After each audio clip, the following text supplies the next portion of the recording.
যাতায়াত ছিল, তার মানে ভারত থেকে বহু লোক লন্ডনে পড়াশোনা করতে যেত, নানান কাজের জন্য যেত। এরকম ব্রিটিশ কলোনি যেখানে যেখানে ছিল সেখানকার লোকের লন্ডনে যাওয়ার, ইংল্যান্ডে যাওয়ার প্রবণতা ছিল। যারা যেখানে, ফ্রান্স হোক অন্য দেশ হোক, তারা যেখানে যেখানে এই কলোনি তৈরি করেছিল সেখানকার মানুষ এই সব দেশে গেছে।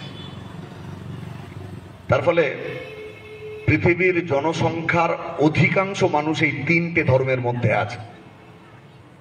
তার ফলে বাইরে যে কনফ্লিক্ট, সেই কনফ্লিক্ট গুলো হচ্ছে এই তিনটে ধর্মের মানুষের অস্তিত্ব দেখতে পাবেন।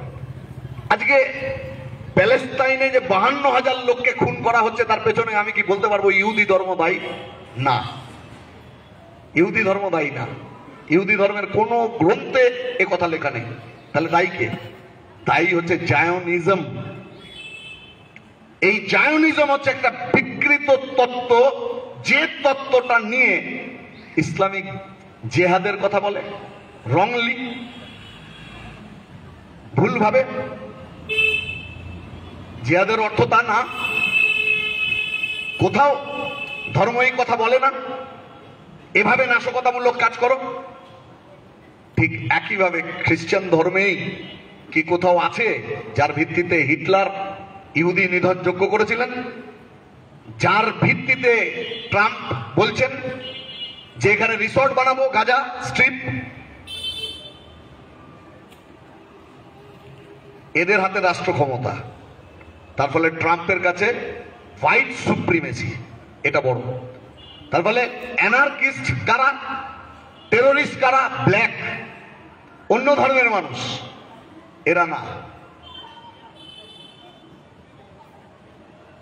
কু ক্লুক্স ক্ল্যান বর্ণবিদ্বেষী একটি গোষ্ঠী, যারা নির্বিচারে কালো মানুষকে মারেন, অত্যাচার করেন, তারা টেরোরিস্ট নন?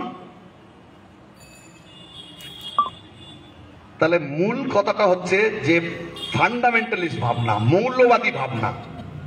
এই মৌলবাদী ভাবনায় থাকে যে আমারটা শ্রেষ্ঠ, আর কেউ থাকবে না, আমি থাকবো।